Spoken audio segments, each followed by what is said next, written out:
السلام علیکم پیارے عزیز دوستو، امید کرتا ہوں آپ سبھی خیر و عافیت سے ہوں گے۔ تقدیر سے شکوہ ہے تو سنو۔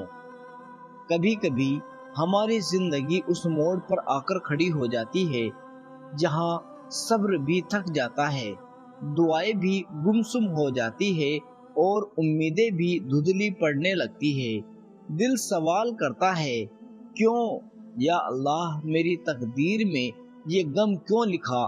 میں نے تو تجھ سے بس خوشی مانگی تھی مگر تو نے آنسو دے دیے۔ لیکن اے میرے ٹوٹے دل، اگر تقدیر سے شکوہ ہے تو سنو۔ تمہاری تقدیر اسی نے لکھی ہے جس نے تمہیں سب سے زیادہ پیار کیا۔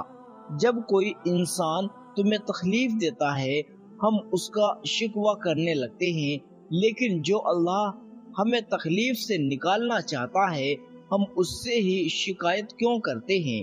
کبھی سوچا ہے جو اللہ تمہیں 70 ماؤں سے زیادہ محبت کرتا ہے وہ تمہاری تقدیر میں برا کیسے لکھ سکتا ہے؟ جب تم راتوں کو روتے ہو، تمہارا دل شکوہ کرتا ہے اور تمہیں لگتا ہے کہ تمہاری دعائیں قبول نہیں ہو رہی، تب بھی وہی اللہ تمہیں دیکھ رہا ہوتا ہے، تمہاری ہر آہ کو سن رہا ہوتا ہے، لیکن پھر بھی دل سوال کرتا ہے، یا اللہ اگر تو مجھ سے اتنا پیار کرتا ہے تو میری تقدیر میں اتنا درد کیوں؟ میں نے تو تجھ سے خوشی مانگی تھی مگر تو نے آنسو دے دیے۔ میں نے تجھ سے راحت مانگی تھی مگر تو نے امتحان دے دیے۔ میں نے تجھ سے آسانیاں مانگی تھی مگر تو نے مشکل راہ پر چلا دیا۔ کبھی کبھی ایسا لگتا ہے جیسے میری دعائیں ہواؤں میں کھو جاتی ہے، میں پکارتا ہوں مگر کوئی جواب نہیں آتا، میں سجدے میں گر کر روتا ہوں مگر میری تقدیر وہی رہتی ہے، میرا دل ٹوٹتا ہے مگر کوئی مرہم نہیں ملتا۔ اور تب میرے دل میں یہ سوال اٹھتا ہے، کیا اللہ میری پرواہ نہیں کرتا؟ لیکن پھر میں قرآن کھولتا ہوں اور مجھے اللہ کا جواب ملتا ہے، اور ہو سکتا ہے کہ تم کسی چیز کو ناپسند کرو جبکہ وہ تمہارے لیے بہتر ہو سکتا ہے کہ تم کسی چیز کو پسند کرو جبکہ وہ تمہارے لیے بری ہو، اور اللہ جانتا ہے تم نہیں جانتے۔ یہ آیت مجھے جھنجھوڑ کر رکھ دیتی ہے، میں سمجھ جاتا ہوں کہ میری تقدیر میں جو بھی لکھا گیا ہے وہ اللہ کی حکمت سے لکھا گیا ہے۔ شاید جو میں چاہتا ہوں وہ میرے لیے اچھا نہیں ہے، شاید جو میں کھو چکا ہوں وہ میرے حق میں بہتر نہیں تھا، شاید جس تکلیف سے میں گزر رہا ہوں وہی تکلیف مجھے جنت کے قریب لے جا رہی ہے۔ تقدیر کے درد میں چھپی اللہ کی محبت۔ ہماری زندگی میں کئی بار ایسے لمحے آتے ہیں جب ہمیں لگتا ہے کہ ہماری تقدیر نے ہمیں دھوکہ دے دیا، جس چیز کو ہم نے دل سے چاہا وہ ہمیں نہیں ملی، جس رشتے کو ہم نے سنبھال کر رکھا وہ ٹوٹ گیا، جن امیدوں کو ہم نے پالا وہ بکھر گئی۔ لیکن جب ہم اپنی ٹوٹی ہوئی تقدیر کی طرف دیکھتے ہیں تو ہمیں محسوس ہوتا ہے اسی تقدیر میں اللہ کی محبت چھپی تھی۔ اگر حضرت موسیٰ علیہ السلام کو بچپن میں ان کی ماں سے الگ نہ کیا جاتا تو وہ فرعون کے محل میں پرورش نہ پاتے اور نبی بننے کے لیے تیار نہ ہوتے۔ اگر حضرت یوسف علیہ السلام کو ان کے بھائیوں نے کنویں میں نہ پھینکا ہوتا تو وہ مصر کے بادشاہ نہ بنتے۔ اگر حضرت ایوب علیہ السلام پر بیماریوں کا، مصیبتوں کا پہاڑ نہ ٹوٹا ہوتا تو صبر کی سب سے بڑی مثال کیسے قائم ہوتی؟ تقدیر تمہیں توڑنے کے لیے نہیں، اللہ کے قریب کرنے کے لیے لکھی گئی ہے۔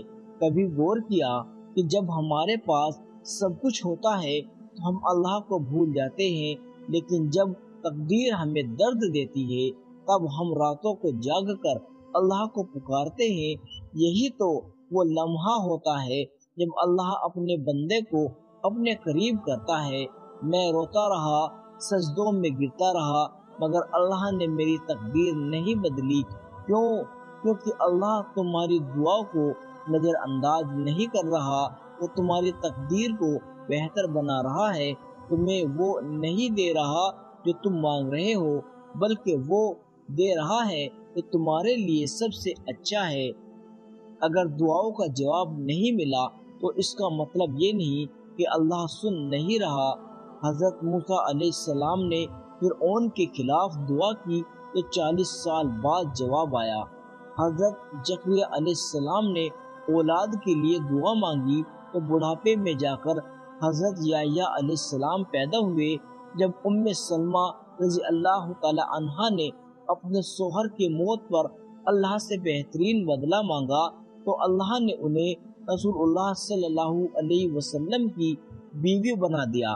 اگر تمہاری تقدیر میں دیری ہے تو سمجھ لو کہ اللہ کی رحمت اس میں چھپی ہوئی ہے۔ تو پھر شکوہ کس بات کا؟ جو تمہاری تقدیر لکھنے والا ہے وہی تمہاری تکلیف مٹانے والا ہے، جو تمہارے آنسوؤں کو گنتا ہے وہی تمہارے لیے خوشی کا بندوبست کرتا ہے، جو تمہاری ہمت کو آزماتا ہے وہی تمہارے لیے راستے کھولتا ہے۔ تقدیر تمہیں توڑنے کے لیے نہیں بلکہ اللہ کے قریب کرنے کے لیے لکھی گئی ہے۔ کبھی سوچا ہے جب بھی تمہاری زندگی میں کوئی بڑا امتحان آتا ہے تو تمہارا دل اللہ کی طرف کیوں کھنچنے لگتا ہے؟ کیوں تمہاری آنکھیں سجدوں میں جا کر بھیگنے لگتی ہے؟ کیوں تمہارا دل جو پہلے دنیاوی چیزوں میں الجھا رہتا تھا اب صرف اپنے رب کو پکارنے لگتا ہے؟ کیونکہ تقدیر کا امتحان تمہیں توڑنے کے لیے نہیں بلکہ تمہیں اللہ کے اور قریب کرنے کے لیے لکھا گیا ہے۔ جب تمہیں سب کچھ حاصل ہوتا ہے، جب تمہاری دعائیں اسی وقت قبول ہوتی ہے، جب تمہاری ہر خواہش پوری ہوتی ہے تو تم اللہ کو کتنا یاد کرتے ہو، لیکن جب تمہاری تقدیر تمہاری امیدوں کے خلاف جاتی ہے، جب تمہیں کسی عزیز کا بچھڑنا پڑتا ہے، جب تمہاری چاہت پوری نہیں ہوتی، جب تمہیں احساس ہوتا ہے کہ اللہ ہی میرا سب سے بڑا سہارا ہے۔ اللہ ہمیں تقدیر سے کیوں آزماتا ہے؟ اللہ تبارک و تعالی قرآن میں فرماتے ہیں، کیا لوگوں نے یہ سوچ لیا کہ وہ بس اتنا کہہ دیں گے کہ ہم ایمان لائے اور انہیں آزمایا نہیں جائے گا؟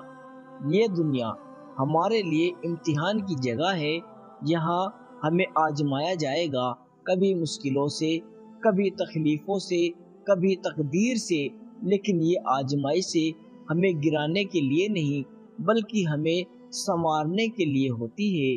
جب تمہارا دل ٹوٹتا ہے، جب تمہیں لگتا ہے کہ اب کوئی راستہ نہیں بچا، جب دنیا کی کوئی بھی چیز تمہیں تسلی نہیں دے پاتی، تب تمہارا دل سجدے میں گرتا ہے اور وہی سجدہ تمہیں تمہاری تقدیر کے اصل مقصد تک پہنچا دیتا ہے، اللہ کے قریب ہونے تک۔ کبھی کبھی تمہاری دعائیں ترنت قبول نہیں ہوتی کیونکہ اللہ چاہتا ہے تم اس سے اور بھی زیادہ دعا مانگو اور اس سے اور بھی زیادہ قریب ہو جاؤ۔ اگر تمہاری تقدیر تمہیں تکلیف دے رہی ہے تو اللہ تمہیں اپنے قریب بلا رہا ہے۔ اگر دعاؤں کا جواب نہیں ملا تو اس کا مطلب یہ نہیں کہ اللہ سن نہیں رہا۔ کبھی تمہیں ایسا محسوس ہوا ہے کہ تم راتوں کو جاگ کر سجدوں میں گر کر رو رو کر دعائیں مانگ رہے ہو مگر تمہاری دعائیں قبول نہیں ہو رہی؟ کبھی ایسا ہوا ہے کہ تمہاری آنکھوں سے آنسو گرتے رہے، تمہارا دل اللہ کو پکارتا رہا مگر تمہاری مشکلیں کم نہیں ہوئی؟ تب تمہارا دل کہتا ہے، کیا اللہ میری پکار سن بھی رہا ہے؟ کیا میری دعا قبول ہوگی؟ کیا میری تقدیر کبھی بدلے گی؟ لیکن یاد رکھو، دعا کا جواب نہ ملنا اس بات کی نشانی نہیں کہ اللہ سن نہیں رہا۔ اللہ تمہاری ہر پکار سنتا ہے۔ تم لوگ مجھے پکارو، میں تمہاری دعا قبول کروں گا۔ اللہ نے خود کہا ہے کہ وہ ہماری ہر پکار سنتا ہے، تو پھر سوال یہ نہیں کہ وہ سن رہا ہے یا نہیں، بلکہ سوال یہ ہے کہ وہ جواب کیوں نہیں دے رہا۔ دعاؤں کے جواب دیر سے کیوں ملتے ہیں؟ کیونکہ اللہ تمہاری تقدیر میں کچھ بہتر لکھ رہا ہوتا ہے۔ تم سوچتے ہو جو تم مانگ رہے ہو وہی تمہارے لیے سب سے اچھا ہے، مگر اللہ تمہاری تقدیر کو تم سے بہتر جانتا ہے۔ اگر تمہاری مانگ پوری نہیں ہو رہی تو شاید وہ چیز تمہارے لیے اچھی نہیں ہے، اور ہو سکتا ہے کہ تم کسی چیز کو ناپسند کرو جبکہ وہ تمہارے لیے اچھی ہو، کیونکہ اللہ تمہاری دعاؤں کا جواب دینے سے پہلے تمہیں آزما رہا ہے۔ حضرت زکریا علیہ السلام نے سالوں تک اولاد کے لیے دعا کی۔ حضرت ابراہیم علیہ السلام نے بڑھاپے تک سنتان کی دعا مانگی۔ حضرت یعقوب علیہ السلام نے 40 سال تک اپنے بیٹے یوسف علیہ السلام کے لوٹنے کی دعا کی۔ اگر ان عجیب نبیوں کی دعا دیر سے قبول ہوئی تو ہم کون ہیں جو فوراً نتیجے کی امید کرے، کیونکہ اللہ چاہتا ہے کہ تم اس سے اور بھی قریب ہو جاؤ۔ جب انسان کی دعا دیر سے قبول ہوتی ہے تو وہ زیادہ سجدے کرتا ہے، زیادہ راتوں کو اٹھتا ہے، زیادہ روتا ہے، زیادہ اللہ سے دل لگاتا ہے، اور ہو سکتا ہے کہ اللہ کو تمہارا یہ ٹوٹ کر مانگنا اتنا پسند آ گیا ہو کہ وہ تمہیں اپنے قریب رکھنے کے لیے تمہاری دعاؤں کے جواب میں دیر کر رہا ہو۔ اگر دعا کا جواب نہیں ملا تو بھی ہار مت مانو۔ اگر تمہاری دعا اب تک قبول نہیں ہوئی تو ہو سکتا ہے کہ اللہ تمہاری تقدیر میں اس سے بھی بہتر لکھ چکا ہو۔ اگر تمہاری دعاؤں کا جواب نہیں آیا تو ہو سکتا ہے کہ اللہ تمہارے گناہوں کو معاف کر رہا ہو۔ اگر تمہاری دعا دیر سے پوری ہو رہی ہے تو ہو سکتا ہے کہ اللہ تمہیں اور صبر سکھانا چاہتا ہو۔ تو پھر شکوہ کس بات کا؟ جو تمہاری تقدیر لکھنے والا ہے وہی تمہاری تکلیف مٹانے والا ہے۔ بس صبر رکھو، تقدیر پر اعتبار رکھو اور دعاؤں کو بند مت کرو۔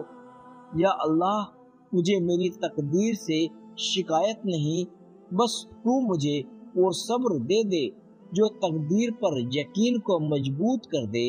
آمین ثم آمین۔ پیارے عزیز دوستو، امید کرتا ہوں کہ ویڈیو آپ کو بے حد پسند آئی ہوگی۔ ویڈیو کو ایک لائک کر دے اور چینل پر نئے ہو تو چینل کو سبسکرائب ضرور کر لے۔